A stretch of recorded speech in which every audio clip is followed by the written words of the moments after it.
So the global reach of the University of Idaho research also extends to East Asia. Here, Professor Jim Liu from the Department of Civil and Environmental Engineering came from Taiwan to earn his master's degree at the University of Idaho and then returned to Moscow to join the faculty in 1986 after completing his doctorate at Michigan and working for several years in industry. An expert in hydraulic engineering, and particularly in pipeline applications, Jim has studied oil pipelines for many years. But a few years ago, colleagues at the Hong Kong University of Science and Technology asked him to join a research team to detect leaks in municipal water pipes. So Jim spent a semester in 2017 working on a project and is now involved in a multi-year effort, which he'll share with us today. So please welcome Jim. Well, thank you. Well, thank you, Jenna. You are one of the very few people who got my last name right. Thank you. All right. For the next 7 minutes or so, I'd like to outline my research on pipeline infrastructure. And I got about 20 seconds for each slide. I already got 10 minutes extra for my first one. Okay, the pipelines I'm talking about involves the oil pipelines and the water pipelines. Okay. Sorry, I cheated. All right. I have been working in the industry for 10 years or so before I came back to University of Idaho. And my research in this area was got started by a fund from the Engineering Foundation. So here is a map of oil pipelines and natural gas pipelines. This shows you how extensive our fuel pipeline infrastructure is. And I've worked on about 5 or 6 of those lines through research funded by the American Petroleum Institute. And then this one shows the water pipeline system. Some of you might recognize this is the water system for the University of Idaho on campus right here. The other picture shows the condition of a line dug up for assessment. So we are drinking water out of those lines. And here's a pipeline accident happened in Bellingham, Washington about 20 years ago. Petroleum pipeline leaked and ignited and exploded, killed 3 people, and as a result of that, initiated a bunch of pipeline safety regulations. This is a pretty picture of a water main break in Malaysia. It looks pretty, but it's disastrous for the local people there. The consequences are pretty grave. Flooding, traffic, and the interruption for the business. So it's to be avoided. Less dramatic than those 2 pictures shown are the more problematic problems underground. Most of our pipelines we cannot see it, so we do not know its condition. So we will always wonder, will problem occur? When will that happen? And how certain our answer to those questions are. Okay. We can inspect pipelines through many ways. So one of them is physical inspection.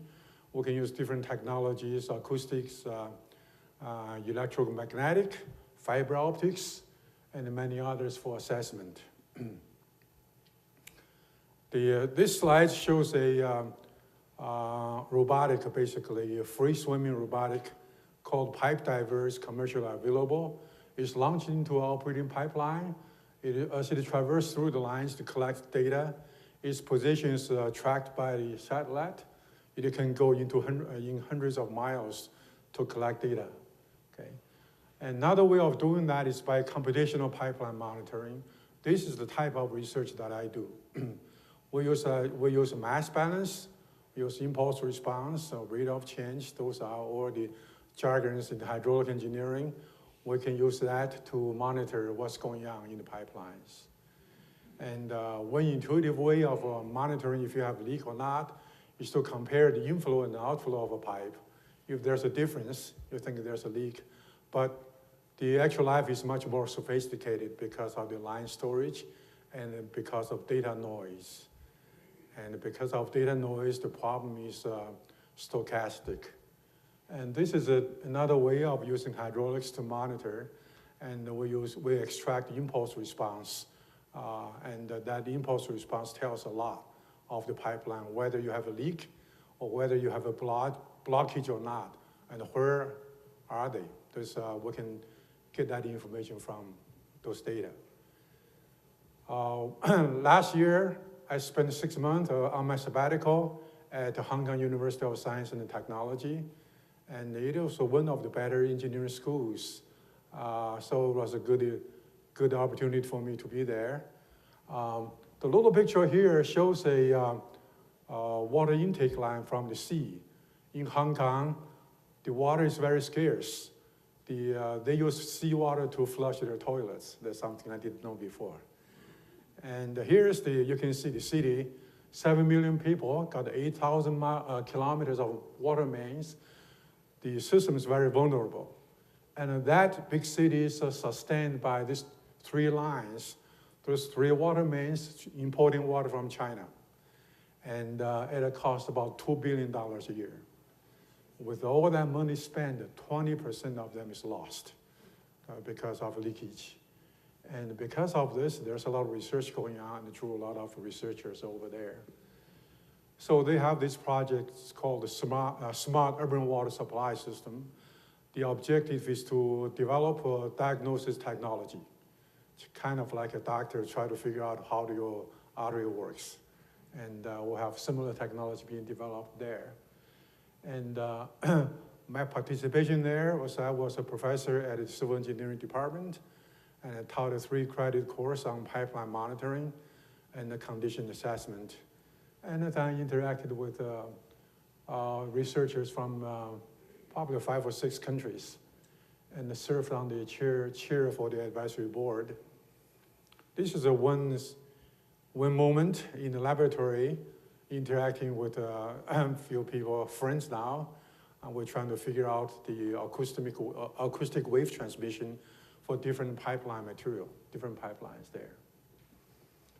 As you can see, we had a pretty good time there. And this is 1/3 of the outdoor testing facility.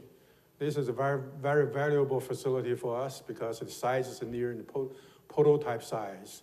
And the new technology is being verified on this facility. And this belongs to the Hong Kong Water Department, so there's an industry support on that. And this is some results we try to detect a pipeline. You can imagine this line is about 140 miles long, very long lines. We'll only have an instrument on the 2 ends. And with that, we can detect a 0.5% leak with some confidence.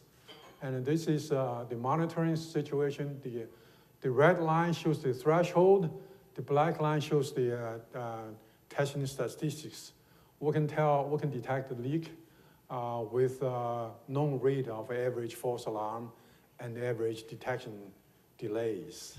So that represents the current technology for monitoring our water supply systems. Well, thank you. Thank you, Jim.